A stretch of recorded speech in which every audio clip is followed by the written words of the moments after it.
नमस्कार दर्शकों, आज मैं आपको सुनाऊंगी गणेश जी की कहानी। गणेश जी की कहानी कहने और सुनने से घर में रिद्धि सिद्धि का वास हमेशा बना रहता है।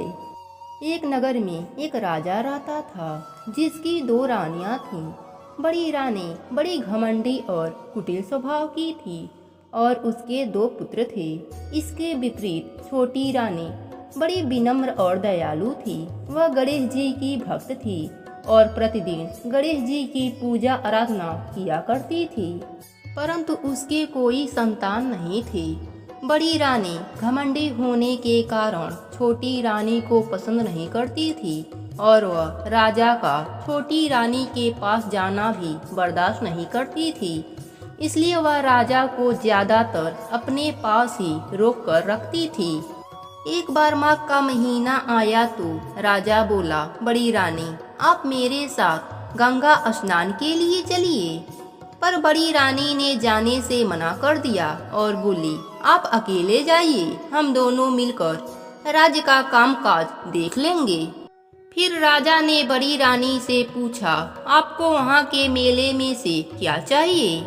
बड़ी रानी ने कपड़े, गहने, बच्चों के खिलौने आदि राजा को सुना दिया। फिर यही बात उन्होंने छोटी रानी से भी कही, लेकिन छोटी रानी ने कहा, मुझे कुछ नहीं चाहिए। राजा गंगा स्नान के लिए निकल गए। रास्ते में राजा सोचते हुए जा रहे थे कि छोटी रानी अपने लिए कुछ भी नहीं मांगी तो क्यों ना उनके लिए हरिद्वार से एक गणेश जी की प्रतिमा लाऊं। राजा ने ऐसा ही किया।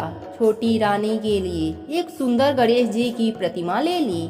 घर आकर उन्होंने बड़ी रानी का सामान उनको दे दिया और छोटी रानी को वह मूर्ति दे दिया। छोटी रानी गणेश जी की मूर्ति लेकर बहुत प्रसन्न हुई। उन्होंने वह मूर्ति पूजा कक्ष में स्थापित कर दिया। गणेश जी की मूर्ति महल में स्थापित होते ही राजा को शुभ समाचार मिलने लगे। पड़ोसी देश से बहुत देर से चल रही लड़ाई में राजा का विजय हुआ। राजा को समाचार मिला कि राज्य में पानी की समस्या समाप्त हो गई है। सारे जलाशय, कुएं, तालाब आदि सभी स्वच्छ पानी से भर गया है। कुछ महीनों बाद छोटी रानी को भी गर्भ ठहर गया। बड़ी रानी को पता चला कि छोटी रानी गर्भवती है तो वह बेचैन हो गई। वह नहीं चाहती थी कि छोटी रानी को भी बच्चा हो।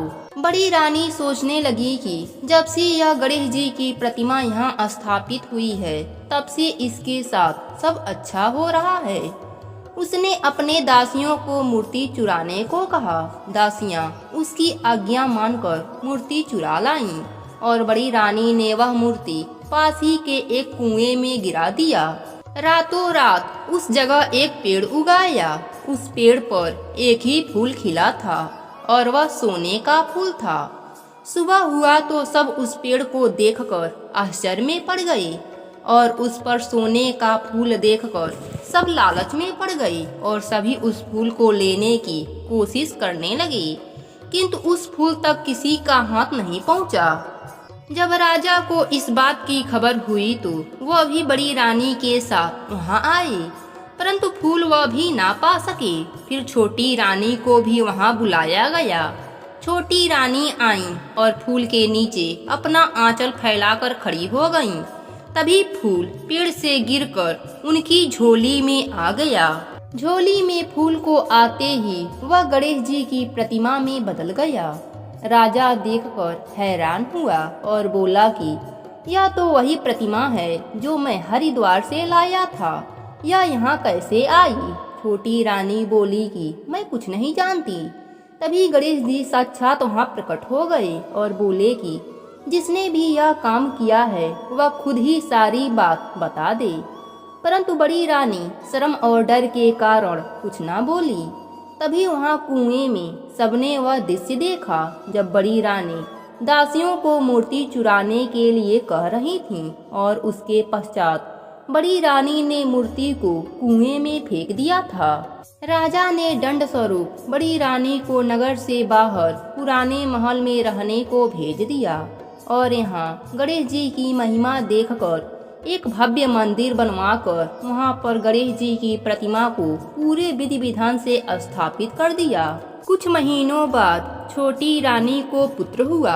राजा ने घर घर में गणेश पूजा का आदेश दिया। समस्त नगरवासी गणेश जी की पूजा करने लगे। गणेश जी की पूजा अर्चना करने से सभी के घरों में अन्न धन का भंडार लग गया।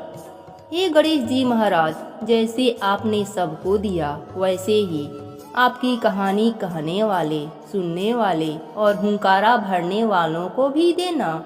जय हो गणपति बप्पा की।